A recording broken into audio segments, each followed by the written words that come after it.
Ah, é? Glória a Deus, Pai do Senhor, meu pastor. Amém, paz do Senhor. Deixa eu logo começar tirando dúvida. Que você, o senhor é que vai fazer entrevista, mas eu que faço pergunta logo, né? Eu quero saber o É, seguinte: o pessoal que vai entrar no, como é que se diz? Que for entrar no meu Instagram, vai aparecer a gente? já tá aqui, ó, Munizairane, É a esposa, Irane, né? a minha É a esposa. Irane, né? Pronto, já Então, tá aqui, ó, ela Eliane, entrou no meu. Então ela já está me vendo Eliane a gente. Nunes, isso. Ah, então Já tá tem o bom. pessoal Ah, aqui então, já. pessoal, é porque a gente divulgou o meu também para poder a gente ter Isso, a participação. Mas espera aí, deixa eu dar uma palavrinha para o pessoal aqui do Facebook. Por quê? Porque certo, naturalmente eu faço o Instagram e Facebook. certo. Aí eu estou entrando no Facebook aqui, ao vivo, e vou dar uma orientação para o pessoal lá para dizer que é o Instagram. Agora, quem quiser ficar no Face acompanhando só o som da gente conversar e só me vendo, aí quem Isso, quiser fica, não é? Então, deixa eu dar um é. recado aqui. Até porque eu sou feio, ficar me vendo aqui não é muito bom, não. Pai do Senhor Jesus, meus irmãos aí do Face, tá? Hoje eu estou participando de uma live aqui com o presbítero Rafael Barbosa, um pregador, é um jovem pregador da Palavra de Deus, e estou participando aqui no bate-papo com ele. Só que é no Instagram, certo? Então, quem puder acompanhar a gente no Instagram para ver o bate-papo, tudo bem. Agora, quem não tem Instagram e quiser ficar ouvindo aí no Face, aí os irmãos podem ficar no Face aí ouvindo, não vai dar para ver porque a gente está interagindo aqui no Instagram, né? Mas aí os irmãos quiserem acompanhar, bem, quem quiser realmente acompanhar mesmo, visualizar, é no Instagram. Pode ser tanto do meu, né, que é o PR Jailson Muniz Cruz, como também do Rafael com H. RH, Isso. Rafael, Underline Barbosa. pronto. Rafael, só que é RH, tá? Isso. Rafael Em com hebraico, RH. em hebraico. Tem que ser assim, explicar, porque senão o pessoal erra. Underline Barbosa. Pronto. Ou se você Isso. entrar no Rafael Barbosa, Rafael Underline Barbosa, Rafael com RH, ou então o meu PR Jailson Muniz, você vai acompanhar o nosso bate-papo que está começando agora, tá bom? Quem não quiser, Isso. pode ficar acompanhando aí pelo Face, só ouvindo a gente, tá? Bem, vamos lá. Rafael, eu estou à sua disposição aqui para a gente conversar aqui, né? Bem, primeiro É, eu quero agradecer. Paz, Mairane, Deus abençoe. Então, primeiro, irmão Rafael, presbítero Rafael, eu quero agradecer pelo convite, certo? E dizer que eu me sinto honrado, assim, pelo carinho que, de vez em quando, você tem expressado aí nas redes sociais. E eu quero elogiar, assim, as lives que você tem feito, que são, eu estou achando muito interessante. Não acompanho tudo, né? Mas consegui dar uma olhada, assim. E, assim, eu louvo a Deus que a nossa visão é muito parecida, sabe? Eu dou graças a Deus por isso. Porque eu vivo, assim, a gente, na obra de Deus, no ministério, na vida cristã, na vida ministerial, a gente tem um dilema terrível. A gente vive um dilema terrível. Pelo menos eu tenho uma experiência o seguinte: nem tudo que a gente, no nosso meio denominacional, a gente concorda, mas nem tudo a gente discorda, né? Isso. Então, eu procuro sempre ensinar aqui um equilíbrio. Eu procuro pregar, primeiro que eu não me considero um líder religioso. Eu não quero ser um líder religioso. Eu me considero um líder espiritual, Isso. porque o religioso é, na verdade, a religião, a prática da religião em si, unicamente na visão de prática de religião, é uma visão que se distancia do ensinamento de Cristo. Foi os líderes religiosos que perseguiram Jesus. E quando a gente aprofunda na Bíblia, tanto no Antigo e no Novo Testamento, a gente vê que a prática religiosa é perigosa, né? Então eu prefiro ser um líder denominacional. Mas isso não um líder espiritual. Mas isso não quer dizer que eu discordo de tudo da minha denominação, né? E nem concordo com tudo, entendeu? Eu tenho visto que você tem uma posição muito equilibrada, que eu acho que é isso que a gente tem que ter. Por exemplo, a questão lá, live que você falou sobre o dízimo, né? Eu não vi tudo, mas uma parte que eu vi que é uma visão, eu concordo com você 99%. Se eu discordar, é 0,2 alguma coisa, né? Porque é uma visão equilibrada das coisas, certo? Então, tem os extremistas, né? Tem aqueles que são totalmente contrários ao dízimo e tem aqueles que se aproveitam, né, do desconhecimento bíblico das pessoas e abusam, né, com relação a assunto dízimos e ofertas. Eu acho que a gente tem que procurar o equilíbrio. Eu aprendi com o meu pastor Oswaldo, saudoso pastor Oswaldo, que a gente tem que procurar o equilíbrio em tudo. E eu tenho visto que você, apesar de ser um presbítero ainda jovem, tem tido essa maturidade de procurar ter o equilíbrio em tudo. Nem tudo a gente pode desprezar, mas também nem tudo a gente pode acolher, não é? Verdade. Eu tenho essa visão. Eu quero parabenizar você por isso. Mas agora eu vou ficar calado. Agora é com você. Em primeiro lugar, eu quero agradecer a todos que estão aqui. Tem 14 pessoas já aqui com a gente na live. Agradecer aqui perante as pessoas que lhe conhecem, pessoas que fazem parte do seu ministério. Mais uma vez, o senhor já viu falar isso várias vezes, mas eu quero agradecer pelo senhor estar participando aqui da live e aceitar o meu convite. Existem pastores que marcaram a minha vida, poucos marcaram essa minha pouca trajetória, o início dessa minha trajetória, que ainda é o início, e um deles que marcou de forma muito forte na minha vida foi o senhor, e minha família é grata pela sua vida, pela vida da sua esposa. Amém. Glória a Deus. Deve estar um homem, hein? Tiaguinho tá. Tiaguinho, tá um rapaz. Tá ficando um rapaz. Tá quantos anos? Ele tá com 11, mas esse ano completa 12. Pronto. Eu fico muito feliz e agradeço, porque eu estava falando para um pastor aqui, amigo, que mora aqui perto de mim, que ia lhe apresentar, devido a outros assuntos que a gente conversa pessoalmente, mas eu estava falando a ele que o senhor, a forma que o senhor enxerga as ovelhas, a forma que o senhor enxerga o ministério pastoral, a forma que o senhor lida com as pessoas, isso é muito raro. A gente quase não encontra em muitos líderes essa seriedade, o carinho, o amor que o senhor tem, a seriedade mesmo e o carinho que o senhor tem com as ovelhas. Então, para mim, é um prazer enorme poder recebê-lo aqui. Amém. Eu fico alegre. Glória a Deus, né? Eu digo sempre aqui, quando eu recebo alguns pastores aqui na live, que esse momento é o momento de eu ser apacentado, nessa pandemia. Né?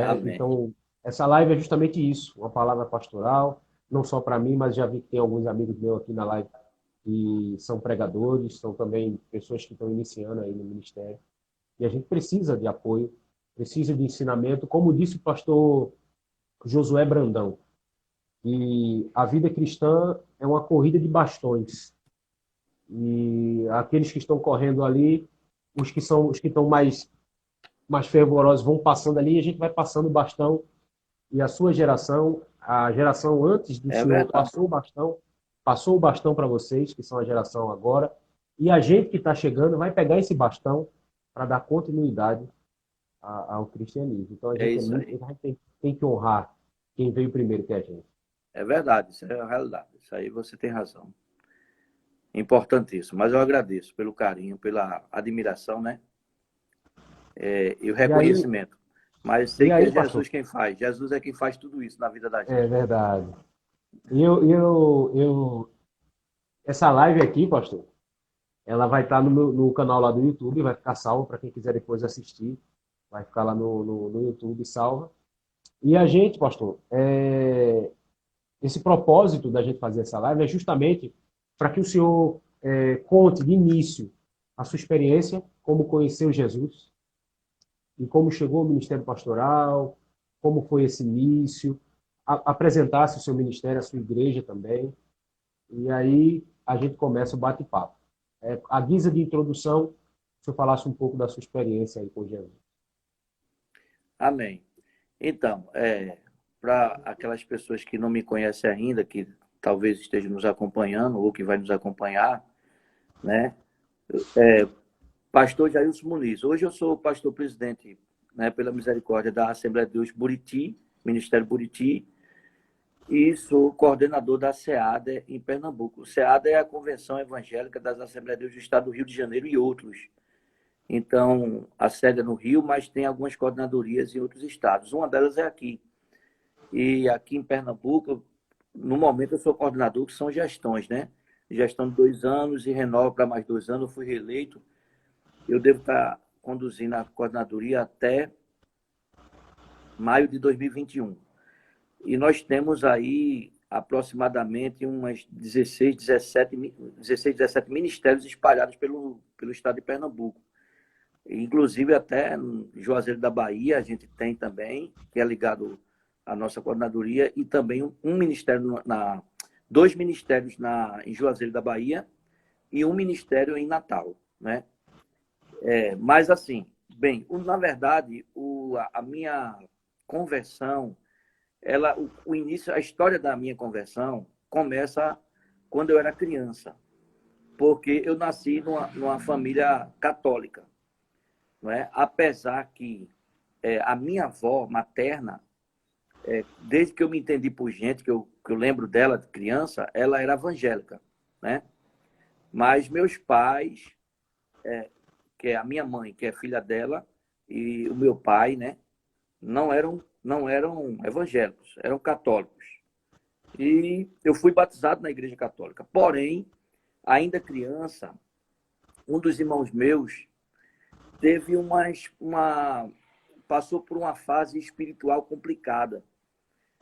O meu irmão mais velho, ele foi acometido de uma como é que se diz? Existe não é possessão, ele foi acometido de uma possessão demoníaca. Começou a um demônio perturbar ele. E não dormia de noite, nem deixava ninguém dormir, era aquela agonia, aquela coisa horrível. Ia trabalhar, daqui a pouco no caminho voltava e ficava dizendo umas coisas aqui, tá? Daqui a pouco esquecia o que é que estou fazendo aqui e voltava. E eu era criança ainda, mas eu lembro dessa perturbação na família muito grande. E aí a minha mãe ouviu uma voz dizendo para ela ir procurar uma igreja de crente. Foi a experiência da minha mãe. Ela foi e lembrou-se que havia uma congregação da Assembleia de Deus em Casa Amarela. Aí meu pai disse, não, já que você vá para uma mais perto, Mandacaru, que é aqui pertinho, né? Aqui próximo. Enfim, minha mãe foi para esse culto dos 7 irmãos, 7 filhos que ela tem, apenas eu fui com ela. Né? Ela me arrumou e fomos nós 2. E lá, Deus falou com ela tremendamente através de um louvor, que ela disse, se não fizer o convite, eu vou lá e vou me entregar para Jesus. Mas fizeram o convite, ela se levantou os 2 braços. E a igreja ficou de pé e orou por ela, e eu dobrei o joelho junto com ela e recebemos a oração da igreja. Mas ali não foi a minha conversão. Ali minha mãe... Pronto, naquela noite, meu irmão foi liberto apenas quando ela aceitou Jesus. Só por ela aceitar Jesus, meu irmão foi liberto daquela opressão demoníaca. Nunca mais ele voltou a ter. E minha mãe começou a caminhar. Eu ia para a igreja com ela, tudinho. Mas aquilo não foi minha conversão verdadeiramente, porque quando eu fui ficando adolescente e já podia dizer não para não ir para a igreja, eu comecei a não ir mais. Aí, aos 23 anos de idade, não é? Quando minha mãe estava com câncer e eu estava passando uma fase muito difícil da minha vida, né? Aí, realmente, eu adoeci, tive problemas muito sérios, psicológicos, tal, e diante de várias coisas que aconteceram naquele ano, foi em 97, aí foi quando eu... Vocês podem falar, só não podem gritar. É que eu tô com o pessoal aqui em casa, que a gente tá todo mundo calado aqui. E Então, aí foi quando eu finalmente me entreguei para Jesus, certo? No mesmo ano, minha mãe dormiu no Senhor, né? Eu aceitei Jesus dia 15 de junho de 1997, e quando foi em outubro, minha mãe dormiu no Senhor, e eu permaneci, e Deus começou a trabalhar na minha vida, e eu não imaginava ser pastor, não, Não há ninguém até hoje da minha família que é pastor. Não nasci numa igreja, numa família evangélica, né? Mas, mesmo ainda criança, quando minha mãe já era crente, foi batizada com o Espírito Santo, recebeu dons, e ela profetizava para mim, eu nem entendia direito, né? Deus usava ela para mim, dizendo que eu era o servinho dele, e que tinha um plano na minha vida, tal, certo? E, enfim, eu não entendi que era para ser pastor, sabe? Eu pensava que é porque eu ia servir a Deus, ser crente e tal, mas, na verdade, era o chamado ministerial que Deus já mostrava à minha mãe quando eu era criança, entendeu? Mas só aos 23 anos é que realmente eu vim me tomar minha decisão para Jesus, né? Isso em 97. Bem, aí começou a minha vida de servir a Deus, né? Mas você quer que eu chegue até a parte do ministério, né? Com quantos anos o senhor foi consagrado a pastor? Bem, então veja só. A minha história, ela é uma história bastante, muito diferente, sabe? Do comum. Do comum. Realmente, a minha história ministerial é uma história extraordinária dentro das Assembleias de Deus. Primeiro, que é comum, né, pelo menos aqui nas duas grandes convenções, dois grandes ministérios das Assembleias de Deus, a pessoa, para chegar a ser ministro, naturalmente tem algum parente, alguma família, ou já nasceu no Evangelho, já vem de criança na igreja, tem um acompanhamento, tal, para chegar ao ministério. Naturalmente é mais fácil acontecer isso. Comigo não foi assim, não é? Eu não... O único cargo que eu fui consagrado antes de pastor foi a diácono.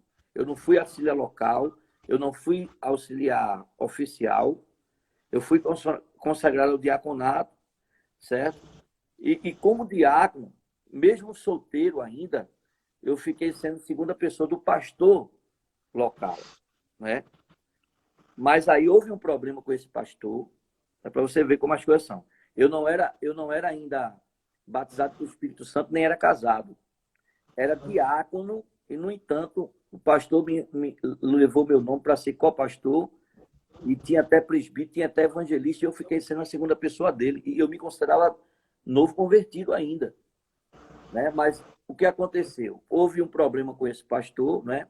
Ele foi embora, abandonou a igreja e foi embora para Paraíba. E o pastor presidente, que ficava no Rio, me orientou, e eu assumi interinamente a igreja, certo? Depois veio um pastor, passou um ano, mas não deu certo. Aí eu fui assumir a igreja, fui comissionado. Não é comissionado de receber, não. É ação pastoral, né? Isso. Então, mesmo aí, quando eu assumi interinamente, Jesus me batizou com o Espírito Santo, certo? E depois eu assumi comissionado.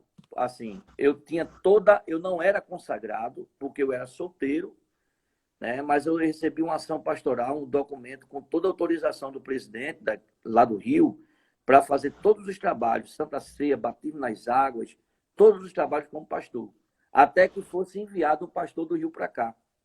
E o que aconteceu foi que esse pastor do Rio para cá nunca chegou, e o presidente começou a perceber que eu tinha um chamado, né? E aí, depois que eu me casei, ele, no mesmo ano que o pastor presidente me casou, ele dormiu no Senhor. O filho dele assumiu a presidência, e alguns anos depois, o filho dele foi e me levou à convenção. E aí eu fui consagrado depois de 7 anos que eu já tinha ação pastoral. Aí, resumindo, aos 28 anos, eu comecei a assumir a responsabilidade de pastor, sem ser consagrado, só ação pastoral. E 7 anos depois, né, quando eu estava com 35 anos de idade, né, aí foi que eu fui consagrado pela SEADER. Quer dizer, foi em 2010, eu tenho 10 anos de convenção. Entendeu? Mas em ação pastoral eu tenho 17 anos. Entendeu? Então foi assim que eu... O pastor, oficializou o ministério, no caso, né? Eu vejo a sua história, eu estou falando isso aí, e eu passo a acreditar mais ainda na visão que eu tenho sobre essa questão da consagração, do ministério pastoral, enfim, de toda parte de liderança da igreja, eu sempre acreditei que chamada, ela é de cima para baixo, é de Deus para o homem. Isso. Se a gente for olhar a chamada de Abraão, Abraão não tinha nada que pudesse, de fato, ser chamado por Deus. Primeiro que estava numa terra idólatra. A família, como o senhor falou, ninguém servia a Deus ali. Aquela parte da Mesopotâmia ali, quase toda corrompida com idolatria, e seu pai e sua família, então não tinha. É. Se fosse nos dias de hoje, ele não seria escolhido para o ministério. Mas aprove a Deus escolhê-lo. Então, pastor, o senhor acredita da mesma forma que consagração, escolha para o ministério, ainda existe essa prática do pastor orar a Deus, do pastor observar e, pela visão, perceber que tem ministério, perceber que tem chamada?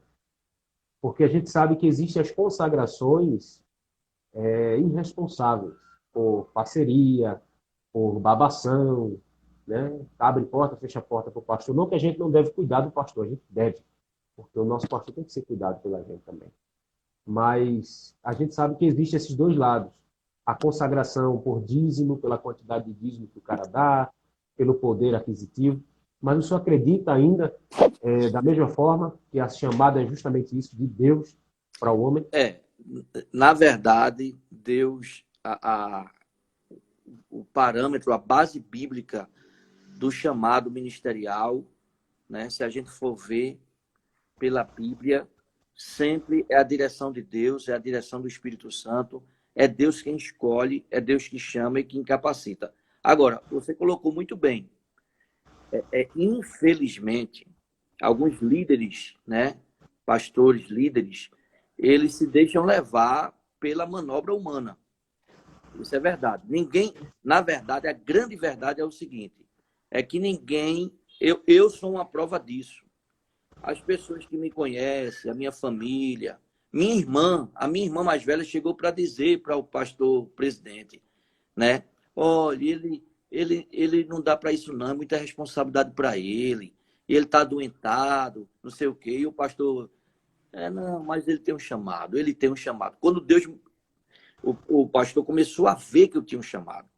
Bem, eu não era uma pessoa de influência. Oi, meu amor. Beijo. Pastor, essa aqui, quem está assistindo a gente é a minha filha mais velha, de 9 anos. Nicole. Meu bem. É Thalita, é? Não, Thalita é a mãe. A Thalita, Thalita é a mãe, a irmã Thalita. Ela tá usando o Instagram da mãe. Entendi. Tá certo, tá certo. Deus abençoe, minha filha. Então, aí o que acontece? Então, infelizmente, existe isso que você falou, que é um absurdo, que só traz prejuízo ao ministério. Tem pessoas, tem líderes que consagram. Por quê? Porque o camarada é um bajulador. Ou porque ele tem um dízimo alto. Eu acho que, se for pesar na balança, o que mais acontece ultimamente é isso. Porque, infelizmente, tem muitos líderes que têm administrado a igreja como empresa. Certo? Como empresa. Então, na visão de empresa, quanto mais a pessoa que tem um dízimo alto, ela tem um compromisso com a igreja, vai prender o camarada ali. Então, não é só para pastor, mas para o diaconato, para o presbitério. Isso é um absurdo. Você consagrar alguém, certo, de uma responsabilidade eclesiástica, ministerial, né, que é da obra de Deus, que é uma coisa tão, por apenas visão econômica, por tamanho do dízimo ou por bajulação. Isso lá na frente traz um prejuízo muito grande, porque das duas coisas vai acontecer, principalmente se a pessoa chegar ao cargo de evangelista ou pastor, cargo ministerial, né? De evangelista e pastor. Das duas coisas vai acontecer. Se a pessoa não tem chamada, ela vai correr. Ou vai se tornar um mercenário ou uma pessoa que vai prejudicar a igreja. Não é? Porque se ele cair na responsabilidade de dizer assim, rapaz, eu fui atrás disso, eu consegui ganhar a confiança do pastor, eu consegui ganhar a confiança da igreja, mas eu não tenho chamado para isso, não. Eu vou cair fora. Se ele fizer isso, ainda é bom. Mas se ele começar a tratar a noiva como uma prostituta, né? E querer tirar vantagem da igreja, tratá-la como uma prostituta, porque a igreja não é prostituta, a igreja é noiva, né? É noiva, então tem que ser respeitada, mas tem pessoas que tratam como assim. Então, quer dizer, o responsável é quem consagrou a pessoa, viu que a pessoa não tinha chamada, via que não tinha qualificação. Não é que quem é chamado é perfeito, de forma alguma, não quer dizer isso. Mas, na verdade, tem pessoas que recebem de Deus o dom ministerial. São chamadas, são vocacionadas desde o ventre da mãe. É uma coisa muito bonita isso. E outra coisa, e quem Deus escolhe, ele não erra na escolha. Quem é escolhido por Deus pode errar. O escolhido por Deus pode errar. A gente viu o exemplo de Davi. Né? Davi era o homem segundo o coração de Deus. Ele errou. Mas que Deus erra na escolha, não. Deus sabe por que escolhe. Deus sabe por que chama. Deus sabe por que a pessoa tem a tendência para aquilo. Né? Glória a Deus. Então, todos os desafios que a pessoa vai sofrer no ministério, o chamado vai ser mais forte do que aquilo. E a pessoa passa, né? Eu já tive um momento na minha vida que eu engoli quase literalmente uns sapos por amor à alma da pessoa, né? Eu tive durante a minha história uma ovelha que saiu por aí me chamando de canalha. Simplesmente porque eu discordei de algumas coisas que era uma pessoa que era membro da igreja, que fazia parte da comissão. Pai né? do Senhor, Maiara, Deus abençoe. Maiara, Pai do Senhor. Então, infelizmente, porque não aceita, porque tem gente que não gosta de ser orientado, né? Tem gente que não gosta de ser corrigido, tem gente que não gosta de ser orientado, né? E aí ficou chateado comigo, né? Em uma ocasião eu falhei na forma de falar também, mas pedi perdão. Mas a pessoa ficou falando mal de mim tudinho. Enfim, resumindo, terminou que essa pessoa morreu nos meus braços praticamente. Morreu nos meus cuidados praticamente. Eu levei Santa Ceia para essa pessoa, levei amor, levei carinho e cuidei dela até o final, né? Porque eu entendi que isso era o meu chamado, né? Então, é uma coisa muito forte, muito séria. Não é fácil. Não é fácil. Então, não é para todo mundo. Não é dizer assim, eu vou fazer um seminário e vou ser pastor. Não é assim, né? Não que fazer seminário é incorreto. Não, a pessoa pode fazer um curso teológico, desde que seja sério, tudinho, e etc. Agora, chamado pastoral é divino. É como o pastor Eli Santana aqui fala, aqui, um pastor, aqui onde eu moro, na rua onde eu moro, tem um pastor, e ele diz assim, nem todo teólogo é pastor, mas todo pastor precisa ser teólogo. Exatamente. Isso aí é verdade. É uma realidade. Não é? Porque tem muitas pessoas que podem pensar assim, não, eu faço um curso e vou ser pastor. Não. Eu, na verdade, nunca tive essa intenção. Veja só, a minha história, até a minha formação acadêmica, a minha formação escolar, nunca foi direcionado para isso. Né? Porque eu trabalhei na Alcoa e eu tinha eu trabalhei como operador de máquinas, eu tinha uma carreira na Alcoa que eu comecei como auxiliar de operador de máquinas e já era técnico de química. E a empresa disse, olha, não tem mais jeito aqui, a gente não quer técnico, a gente quer curso superior. Ou você faz um curso de engenharia química ou um curso de química industrial e você segue a carreira, ou então vai ser difícil você continuar aqui. Só que meu curso, né, na empresa, minha carreira era essa. Eu estava como técnico de química. Né? Técnico de química, no caso. Exatamente, técnico de química. Mas, na empresa. Mas, na faculdade, eu fazia história. Porque quando eu era mais jovem, na minha época de escolar, existia uma matéria chamada OSPB, que foi da época militar e depois tiraram. OSPB, Organização Social e Política do Brasil. E eu sempre gostei disso, de questão estudar política, Estado, leis, essas coisas. Eu gosto, até hoje eu gosto, acompanho a questão política do Brasil, do mundo, né? E quando eu fui fazer a faculdade, o vestibular, então eu não tinha mais OSPB.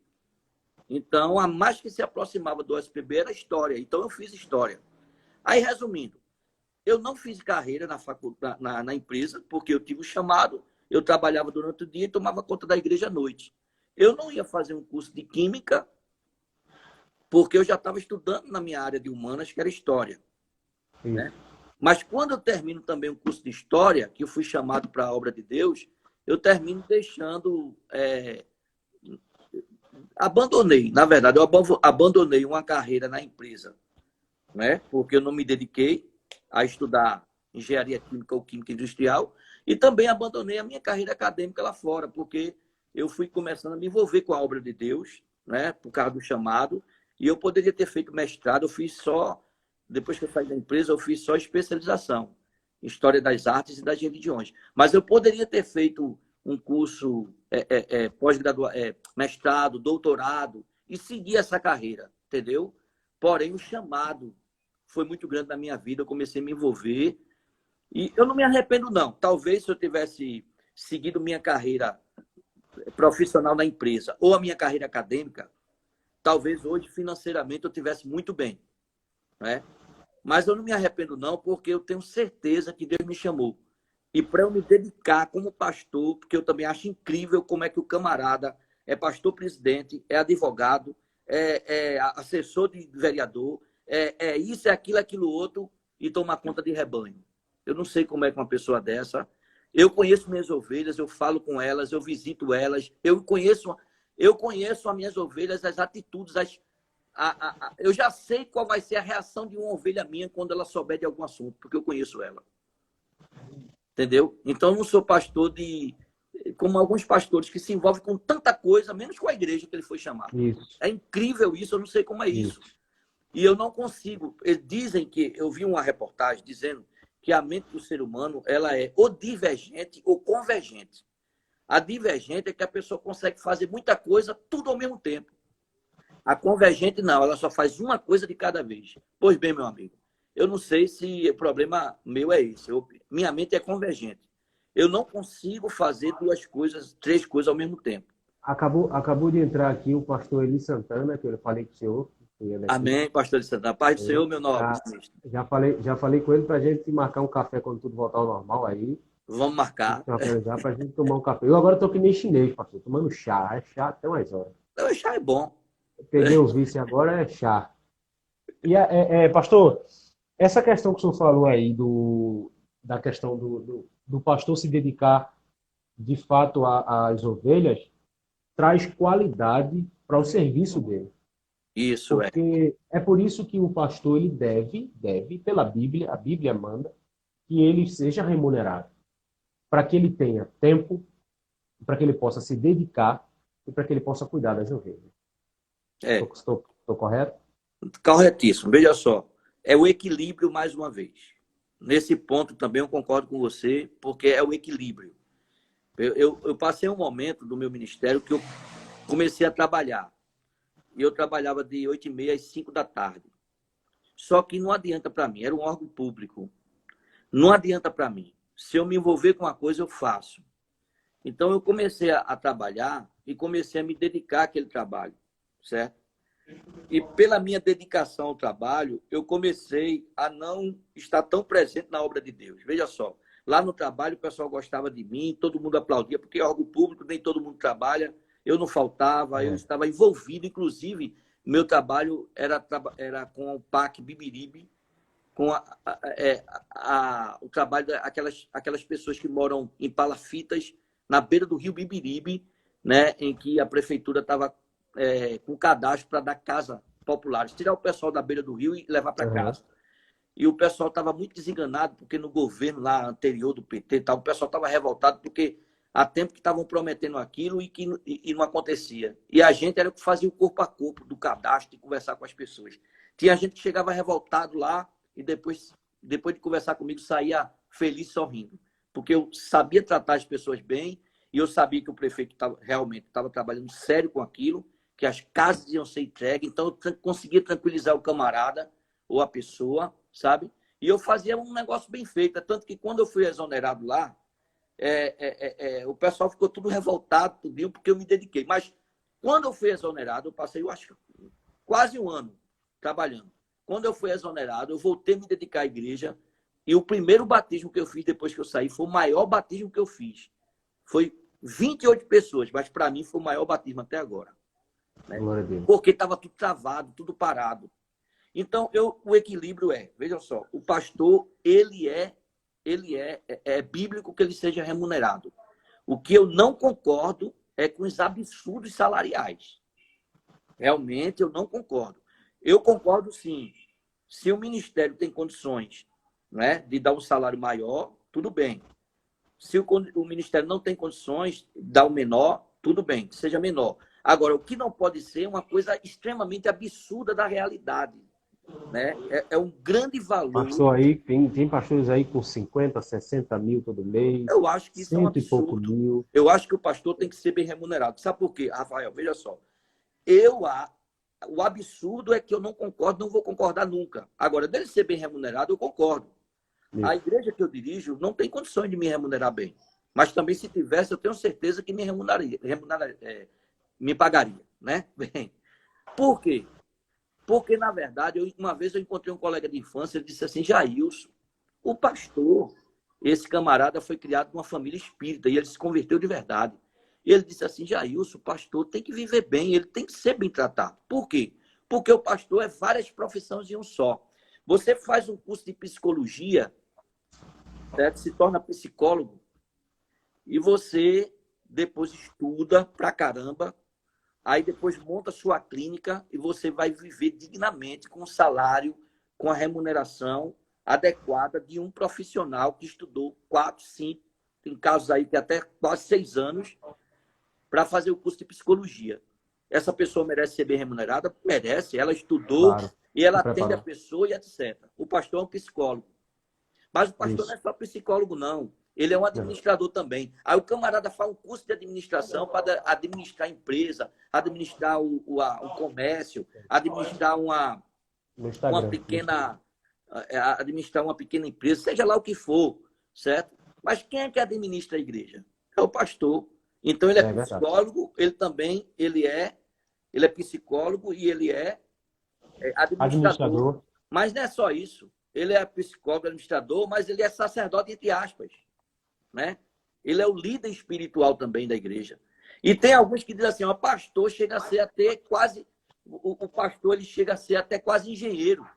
Porque exatamente, tem um pastor que diz, o pastor é quase um engenheiro também. Porque se ele vai fazer uma reforma no templo ou construir o templo, ele é a melhor pessoa para dizer, aqui eu quero assim, eu queria fazer assim, aqui nessa planta eu quero que coloque isso. Quer dizer, são várias profissões em uma só. Então, a pessoa para ser bem remunerada. Agora, o absurdo do salário é que eu acho abusivo, sabe? As histórias que a gente ouve aí, né, de pastores que têm salário altíssimo, além do mais, coloca a família toda para receber dinheiro da igreja. Salários altíssimos. Eu acho que isso é um desrespeito, é um absurdo. Eu acho que não há necessidade disso, não. Agora, eu acho que até essa parte de colocar, de já deixar engavetado o filho, vai deixando os filhos para nunca sair do poder, fica aquela coisa assim, sabe, uma coisa bem política, entendeu? Já vai deixando os filhos aqui para ficar... Eu não acredito dessa forma. Rafael, escuta bem, veja só. Eu vou te dizer uma coisa, você bem franco isso, né? Bem franco. Eu sou totalmente contra. Pastor, ele trabalhar de forma de passar para pai para filho, certo? Em primeiro lugar, eu sou contra que o pastor pai, ele force a barra para o filho ser pastor. Eu sou contra. Porque às vezes o pai tem chamado, mas o filho não tem. O filho não. O chamado é para outra coisa. Entendeu? Eu tenho um filho homem só. Eu tenho um pastor conhecido que disse, se eu tivesse, que tem filho, que não tem filho homem. Se eu tivesse um filho homem, o meu menino já estava usando paletó e gravata, já estava pregando, estava fazendo não sei o quê. E eu crio meu filho no caminho do Senhor, mas eu não forço a barra. Se Deus tiver chamado com ele, ele vai ser chamado e ele vai se tornar pastor. Deus me livre. Eu tenho um chamado e sofro. Imagine eu querer que meu filho seja pastor sem ter chamado. Eu não quero isso. Agora, eu vou te dizer também uma coisa muito séria. Muito séria. Vou te dizer uma coisa muito séria. Muitas vezes, a própria igreja ela patrocina isso. A própria igreja. Como? Eu nunca cheguei para dizer que meu filho vai ser pastor, mas algumas pessoas da igreja já tratam meu filho como se fosse meu sucessor. Eu nunca falei isso. Eu não trabalho nem para ele ser pastor. Eu não forço a barra nem para ele ser pastor. Eu não forço a barra. Quanto mais para ele ser meu sucessor. Se Deus quiser chamar ele, e se além de chamar ele, Deus quiser preparar para ele ser meu sucessor, que seja feita a vontade de Deus. Agora, eu forçar, eu não concordo. Né? Tá bem? Infelizmente, tem algumas pessoas da própria igreja que alimentam essa prática. Infelizmente. Essa influência, ela percorre também uma outra vertente, pastor, que eu estava vendo uma reunião de pastores falando sobre a questão dessa parte, como é que eu posso dizer, desse grupo que se levantou no meio de nós cristãos, que são o pessoal que cobra cachê, que cobra para cantar, que cobra para pregar, e as pessoas eles estavam dizendo assim, as pessoas batem tanto neles, mas esquecem que quem formou os mercenários é a igreja miserável. A igreja miserável que forma os mercenários. Sabe por quê?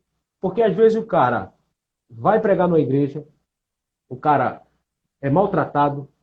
Eu lembro, pastor, que quando eu fui pregar numa igreja uma vez, e acabou o culto muito tarde, aniversário, festividade, e aí o pastor me deu minha passagem, contadinha mesmo, não passava nem um centavo a mais. E aí, amanhã eu nunca reclamei, peguei minha ali, aquela passagem, estou lá na parada do ônibus. O cara passa de carro, meu amigo. Pai do Senhor, varão, Deus abençoe. E eu fiquei olhando para ele assim, o cara não teve a coragem nem de dar levar a uma integração próximo, alguma coisa, como o senhor sempre fez. O senhor sempre fez isso. E além de sempre me levar para comer, me tratou sempre super bem.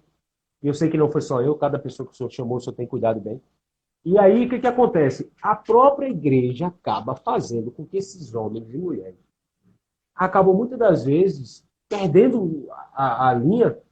Eu lembro que a minha esposa aqui, eu fui pregar, o senhor conhece Três Carneiros, acho que é Três Carneiros, né?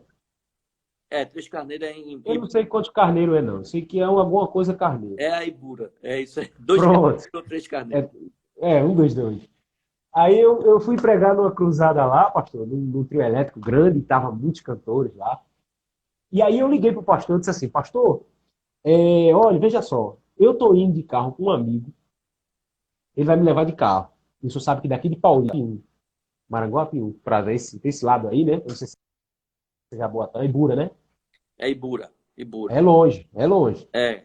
E aí eu disse, aí o senhor fala o seguinte, consiga para mim, por favor, pelo menos um combustível, porque a gente tá indo e tal. Aí ele fez mesmo assim, pastor, no telefone. O combustível deixa eu ver. Meu Deus. Pronto, varão, vem. Aí Mara olhou para mim assim, mas eu vou. Eu gosto de pregar, eu amo pregar, não sei fazer outra coisa.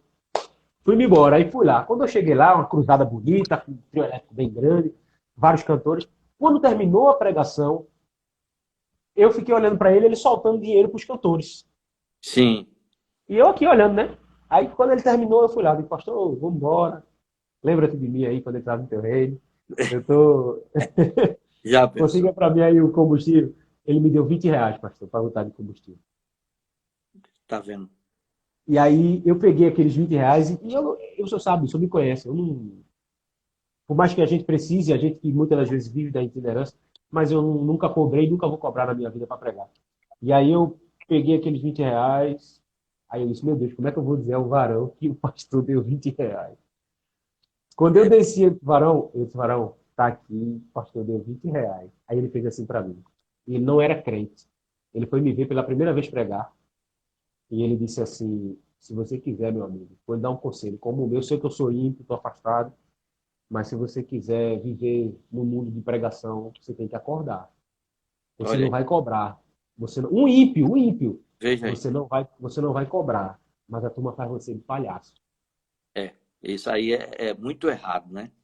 Então, a própria igreja, às vezes, leva você a caminhos, se você não tiver firmeza, É verdade. Quer dizer, vai revoltando o camarada, daqui a pouco o camarada começa só vou por tanto, não é? Por quê? Isso. Porque Não justifica, né? falta da consciência da própria pessoa que chama, que está administrando ali, e não tem aquela consciência de saber que a pessoa se deslocou, que a pessoa precisa fazer um lanche, né? Enfim, dar condições àquela pessoa, não é? Infelizmente. Agora, muitas vezes, para cantor, para famoso, aí o que é parado, né? Que às vezes para. Mas qual é a diferença de você dar uma oferta ou dar condições a um pregador famoso para o que não é famoso? Todos os dois não estão fazendo a obra de Deus? Isso, verdade. Eu acho que aí é fazer acepção de pessoas, né? Eu acabei fazendo um pastor, amigo meu, passar por um processo. Ele disse assim, Rafael, a igreja dele é grande, a igreja dele é muito grande, e é lá em Jardim São Paulo, é bem grande a igreja dele. Aí ele disse assim para mim, Rafael, procura na internet, vê aí um pregador para a gente trazer aqui para o congresso. Tu vai pregar no domingo e ele prega sábado, sexta e sábado. Aí eu estava vendo um cara que, como eu estava escrevendo meu livro sobre a imoralidade sexual e o vício da pornografia, contando meu testemunho e falando sobre o vício da pornografia, eu tava vendo muito artigo desse cara, só que o cara era daquela igreja Verbo da Vida. Verbo da vida, sei. Aí o que acontece? Eu nunca tinha visto ele pregar a palavra mesmo. Eu vi ele falar de forma científica sobre vício. E aí eu disse, pastor, traz fulano de tal. Aí o pastor pegou, entrou em contato com a assessoria, trouxe o cara, pagou passagem, levou o cara para comer no shopping, pagou hotel. E quando o cara chegou no dia de pregar, o cara pregou heresia, pastor. Olha aí, que situação. Veja aí. Terrível. Aí o pastor, no final, disse assim para mim. Sabe o que ele falou? Ele falou que Jesus, quando estava aqui na Terra, não era onisciente. Meu Deus. Aí ele usou os textos dizendo que quando Jesus disse para os discípulos, olha, deixe o barco aqui, porque se caso acontecer alguma coisa, a gente entra no barco e... Aí ele disse, tá vendo? Jesus não sabia o que poderia acontecer. E a mesma forma, a outro texto que ele usou foi o da figueira. Jesus dizendo assim, eu vou me aproximar para ver se tem fruto. Ele disse, ele não é Deus, então ele não sabia se tinha fruto ou não. Aí o pastor olhou para mim assim, eu estava lá atrás, o pastor olhou para mim assim, eu baixei a cabeça. Aí o pastor disse assim para mim, eu preferia ter dado esse dinheiro a você e você ter prego os 3 dias aqui. Tá vendo? É um caso sério. Essas coisas, infelizmente, acontecem mesmo. E não é justo. E termina, muitas vezes, levando as pessoas a essas práticas, né? Isso. Então, eu acho que os líderes, né, das igrejas precisam ter esse cuidado, essa visão, esse cuidado. Porque eu acho um absurdo que a pessoa também dê aquela fortuna para o camarada pregar ou para cantar, né? Mas que você precisa valorizar a pessoa que está indo para lá, se deslocando e fazendo a obra de Deus. É justo, né? Que se lhe dê condições. Isso aí é verdade, né? Para que... Pastor, o Instagram, ele tem um tempo aqui, ele começa... E eu queria que o senhor resumisse para mim aí, colocasse para mim e para a gente que está aqui assistindo, Sim. conselhos para quem está chegando no ministério, para quem almeja o ministério, baseado no que o senhor tem de conhecimento bíblico, baseado na sua história, na sua experiência. Fica à vontade. Amém. Em primeiro lugar, a palavra de Deus diz, né? Aquele que deseja o episcopado, excelente obra deseja. Mas eu acho eu acho que existem pessoas que não desejam. Eu acho que pessoas que ambicionam. Eu acho que é diferente. Ambicionar e desejar.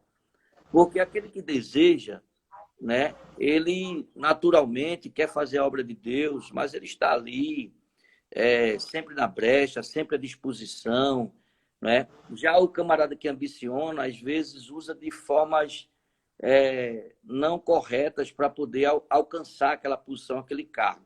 Então, a primeira coisa, você pode desejar, mas não ambicione. É a primeira coisa. A segunda coisa, eu acho que o obreiro, o que se resume para quem quer almejar, né, fazer a obra de Deus, né, e ser um obreiro, ser um pregador, ser um ministro, é procurar apresentar-te a Deus como obreiro aprovado. Né? Por quê? Porque a questão é você se apresentar a Deus. Porque, infelizmente, tem muita gente que acha que o caminho é se apresentar para o homem. Sabe? Não, eu vou me apresentar para o homem. E aí é ruim. Porque se o homem vê, faz. Se o homem não vê, não faz. Mas quando a pessoa se apresenta a Deus, então, quer dizer, é a sinceridade. Né? Se o homem vê ou não vê, né, ele vai fazer com amor a obra do Senhor.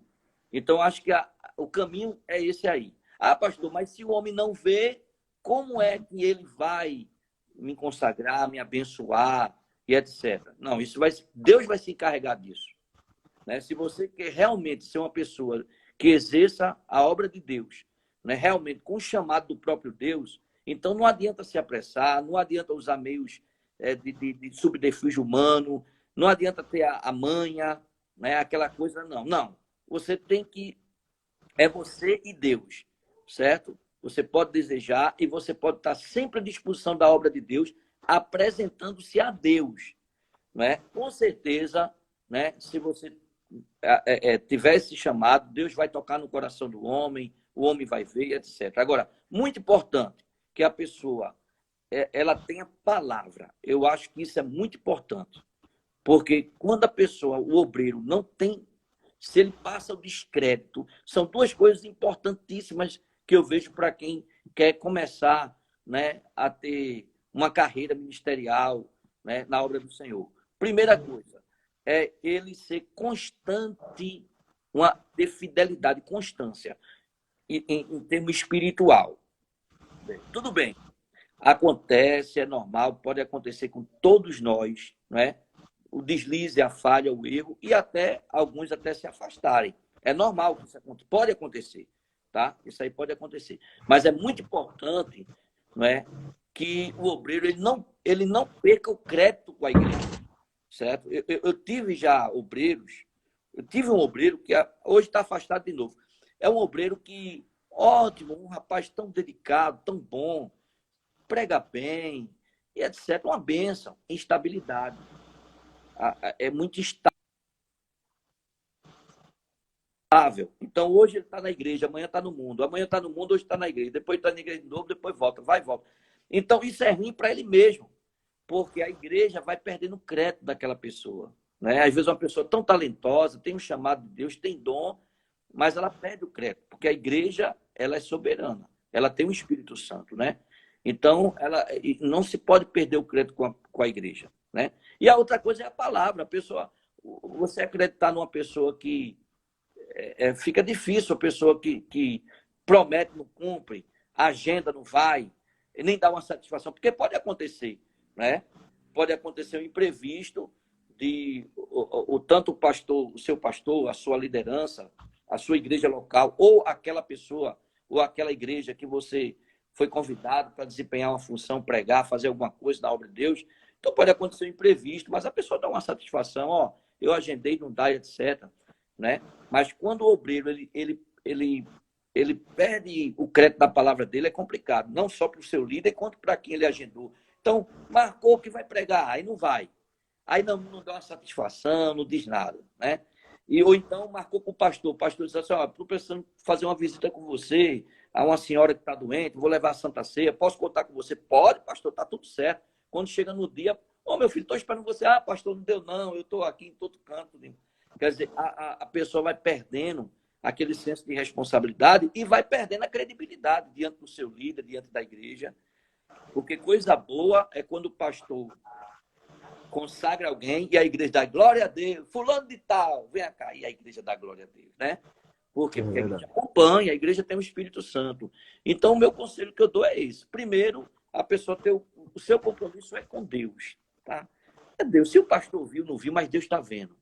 Né? Então, faça a obra de Deus com amor, com sinceridade, certo? Porque Deus não vai... Ninguém faz a obra do Senhor vã. Não é vã, né? A obra que a gente faz no Senhor não é vã. Tem uma recompensa, tem um galardão, não é? Então, mesmo que alguém não veja, mas Deus está vendo, certo? Primeira coisa. Porque senão a pessoa vai ser uma pessoa que na frente do pastor da igreja é uma coisa, por trás é outra, e Deus não se agrada disso. Deus gosta de sinceridade. É mesmo com a sua falha, com o seu erro. Tá. Segundo, ter palavra. Ou ter estabilidade espiritual. Estabilidade espiritual, né? Ah, mas hoje eu estou na igreja, amanhã eu não estou. Isso aí vai... Né? E a outra coisa é palavra. É ter compromisso. Ó. Se eu marquei que eu vou pregar, eu vou. Se eu não puder, eu vou dizer que não posso. E etc. E aconteceu imprevisto, etc. Vou dar uma satisfação, tal. Né? Isso é muito importante. Eu fico triste quando eu vejo... Você é uma pessoa que, se marcar, você chega. Isso aí eu sei. Se você não puder, você diz. Mas já aconteceu com os jovens, porque eu gosto muito da oportunidade a jovens pregadores. Eu gosto muito de incentivar a mocidade, os jovens. E, infelizmente, já aconteceu o caso que eu digo, rapaz, você não pode ser assim, rapaz. Você vai cair no discreto. Porque adianta você ser uma pessoa que prega tão bem, mas, no entanto, uma pessoa que sem palavra. A gente divulga que você vem, você não vem, nem dá satisfação, nem diz nada, e, entendeu? E isso, a pessoa vai perdendo valor, vai sendo desvalorizada aos olhos da igreja, né? E aí a igreja vai reprovando, vai reprovando. A gente tem que se apresentar a Deus aprovado e estar sempre alinhado com o corpo de Cristo, né? Para que flua bem, dê tudo certo em nome de Jesus. Coisa boa, pastor. Que coisa boa. Estava precisando dessa palavra. É muito bom. Por isso que eu vou sugando, aproveitando esse período aí de quarentena. Eu tenho sugado muito pastores, amigos, estou ligando para muitos, para que a gente, além de matar a saudade assim, à distância, eu não possa perder a oportunidade de aprender, de poder ser apacentado, porque por mais que a gente não congregue, mas a gente faz parte do mesmo corpo. É verdade. Então, vocês como ministros, como pastores, nos apacenta, às vezes assim, se encontra num canto e naquele momento torna-se pastor nosso para trazer uma palavra, trazer uma direção. E eu fico muito feliz por conhecer homens de Deus assim, dessa forma. Mas, amém. Mas vê só, antes de terminar, pode ser que você ainda tenha alguma pergunta, eu não sei, mas para não esquecer, antes que termine, eu queria saber onde você está congregando hoje. Onde você está? Porque nunca mais a gente se viu, já faz muito tempo. Eu nem lembro onde é que você estava congregando na época, né? Aí não lembro. Eu não lembro se eu pastoreei a Igreja Madureira antes de estar aí com o senhor ou foi depois? Acho que foi depois. Foi depois. Eu não era presbítero, não, né? Não, quando a gente se conheceu, eu só estava chegando a ser presbítero. Mas eu lembro que... Bem, na época que a gente se conheceu, a gente fez aquela viagem lá pro sertão, né? Ali... Isso. Jataúba. Como é o nome do... Hã? Jataúba, isso. Eu esqueço o nome do lugar. E vai ter mais aí, viu? Assim que voltar ao normal, o pastor já me convidou, disse... ele sabe como é o pessoal de lá, né? O pessoal de sertão, né? Gente boa, eu fui falar com ele, antes dos cultos pararem, quando eu falei com ele, ele fez assim, venha pregar. Aí os danos, o cara nem perguntou se eu estava bem, ele fez, venha pregar. Aí foi quando os cultos foram parados e assim que voltar ao normal, acho que a primeira viagem é para lá. Para Jataúba. Você está convidado para a gente voltar lá, hein? Amém, vamos. Se Deus quiser, a gente vai. Eu cheguei lá bem pertinho, eu cheguei em Santa Cruz do Capibaribe lá. Santa Cruz. Inclusive, o pastor lá, ele conhece aquele pastor. Joanes. Sim, conhece ele tudinho. Foi maravilhoso ali. Muito bom. Pronto, então foi naquela época ali. Eu acho que dali eu estava na Assembleia de Deus Michel de Madureira, Campo Barra de Jangada. Madureira, isso. Aí eu fui levado ao presbitério e fui. O senhor sabe que eu falo a verdade, né, pastor? Eu não tenho muito arrudeio. Então eu não consigo usar outra palavra. Ó, o Instagram está dizendo que falta 20 segundos. Aí eu vou sair aqui, vou voltar. Aí o senhor volta de novo e a gente tem mais 10 minutinhos aí para bom. concluir, tá? Vou sair e volto, é rápido. Ok, tá certo.